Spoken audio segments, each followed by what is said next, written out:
Oh, some vicious creature has invaded the temple. Oh my God, it's a fight to the death. Oh, all right, go on, get out of here. Get out of here.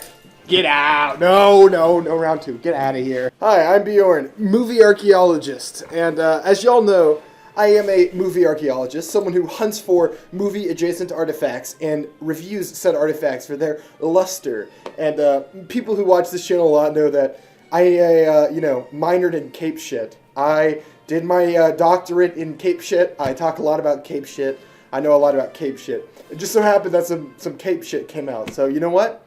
We're going to talk about it. The cape shit in question is called The Marvels. And to say I was not looking forward to this one would be an understatement. I was not a fan of Captain Marvel.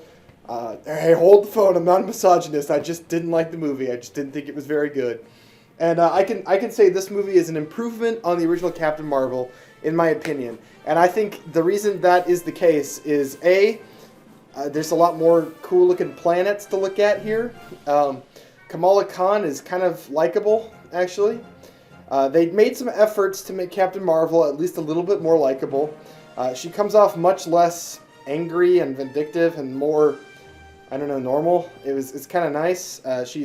They definitely did some work making her character more,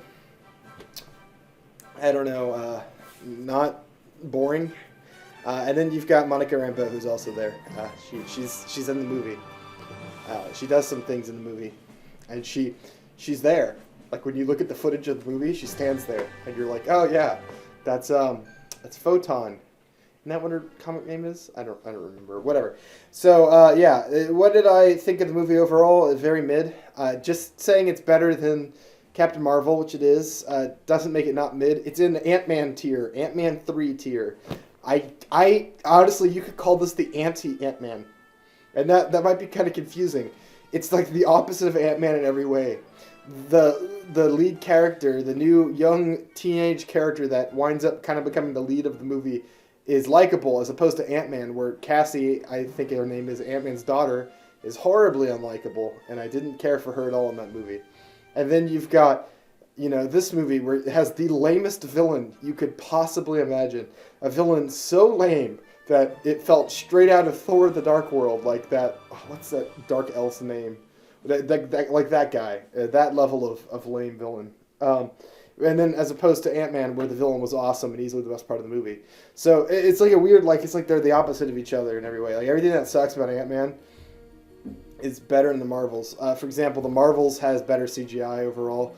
There's a few instances of Captain Marvel flying that looks pretty shitty, but besides that, the CGI is clearly, they put some more time into it, I guess. I don't know. It doesn't look horrible, which I appreciated. It was at least nice to look at. It's nice and short. That's a plus in the movie. It does not stay its welcome. There is one action scene at the beginning of the movie. I think they released a clip of it online where the characters are randomly switching when they use their powers. I'll get into that later. And that action scene was actually really good.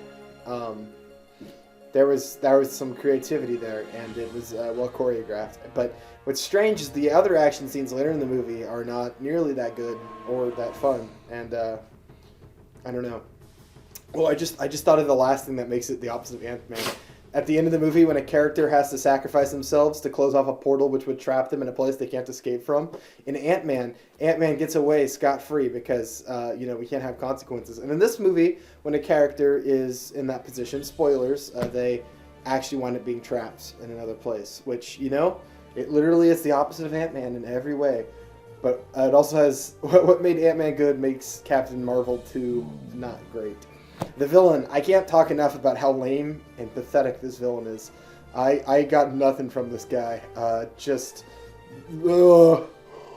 falling asleep thinking about him. Oh, their motivation. They hate Captain Marvel because Captain Marvel killed their evil sentient AI, and then their people ripped each other apart in a civil war. This movie tries to flog Captain Marvel through the streets.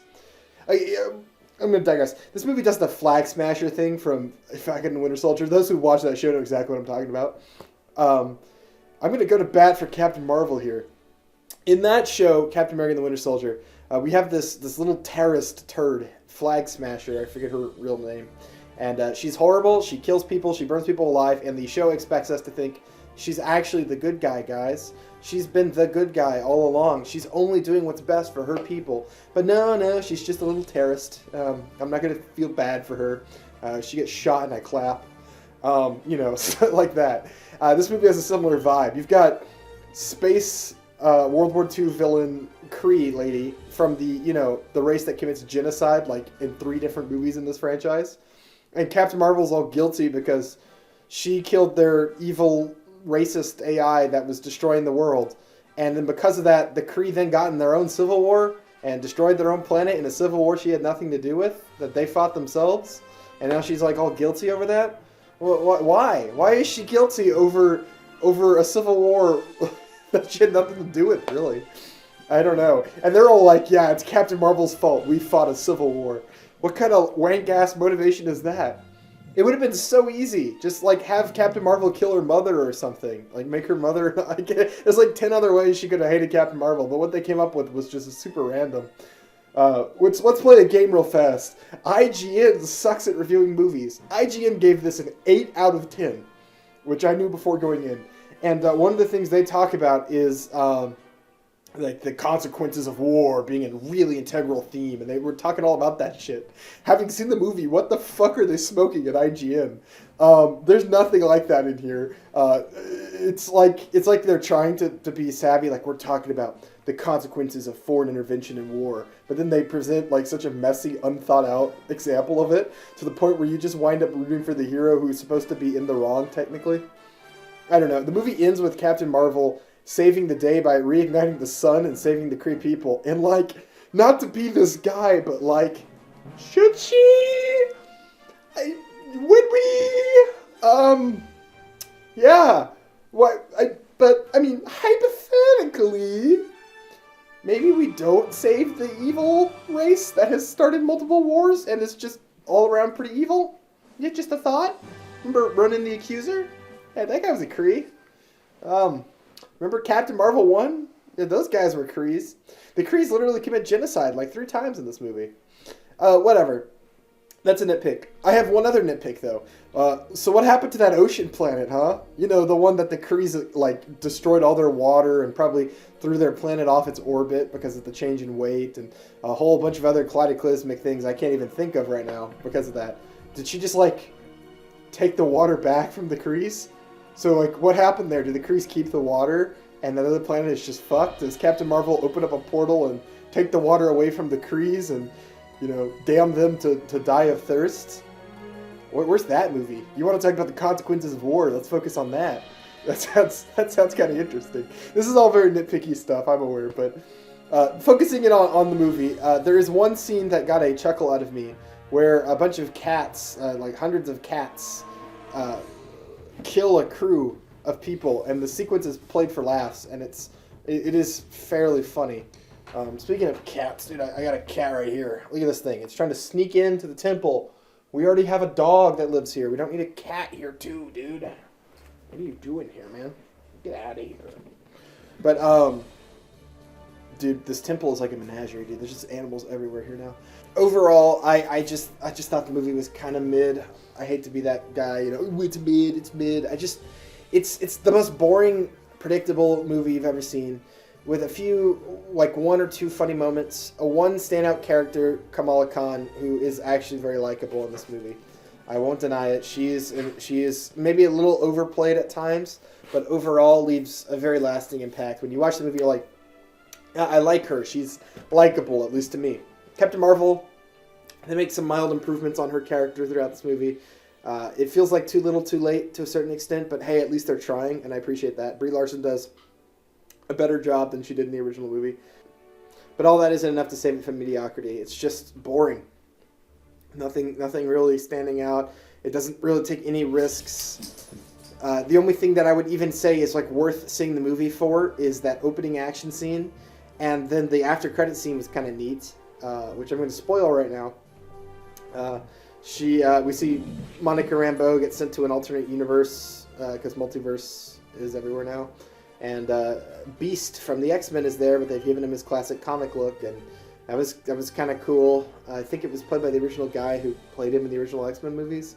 And he implies that they're going to go to see Charles Xavier. Cool. I guess that's what the Marvel X-Men. Looks like they're just going to do more of the Fox X-Men, which I wouldn't personally, but who knows what Marvel's up to at this point. Yeah, I don't know. I just thought this movie was just kind of mediocre. I know I gave some good things about it. If you're a true like purist Marvel fan, this probably isn't the worst thing. It's probably better than Ant-Man Quantumania. I don't know. They're kind of in the same vibe to me. Ant-Man, this doesn't try to be what Ant-Man was. This doesn't try to be overly epic. It mostly just sort of maintains itself as a fun little romp with a couple characters. The emotional moments of this movie really don't land at all. Like, they try so hard, and it's just, like, none of the character motivations really make sense. The characters are all acting really irrationally when they're supposed to be in the sad character moment. There's one scene involving a planet where everyone sings that literally, like, that whole thing literally makes no sense. It's kind of gaggy, I guess. Like, there's some gags. But, like, the idea of a planet where their language is singing, like it is presented there, makes no sense whatsoever. It's so dumb that I don't know who at Marvel came up with it. Besides just wanting a low-XD random music sequence, I guess. I don't know. I'm just 6 out of 10. It's okay. It's not the worst movie ever made, like I'm sure some people will say. It is not good either. It's just right in that mid territory that Marvel has set up camp in. They've pitched a tent. They've got a nice fire going. They're cooking some hot dogs in the mid tier, and I hope they learn to move up to higher ground. Try to summit Everest. Loki might do it. Loki season 2 has been good so far. But anyway, if you analyze this artifact, do you have a different carbon dating for it? Let me know in the comments below. I've got Thunderbolts, writing an MCU Thunderbolts movie here. I just put out the first act of the sequel. If you haven't watched that yet and you like Marvel shit, hey, I'm trying to write my own. You want to see if I can do it better? You want to make fun of me? Do it there. And then here I've got the rest of the Advanced Screening Adventures. You can go look at all my L takes, that actually some of which I disagree with now. I actually think The Flash is way more mid now that I've seen it twice. I gave that movie too high of a review. So go check that out. Make fun of my opinions. I will see you on the next one. I'm going deeper into the temple to look for an artifact. I think I've already started to uncover one that looks like a sequel to The Hunger Games. So we'll see what happens when I, excavate that. All right. See you on the next one.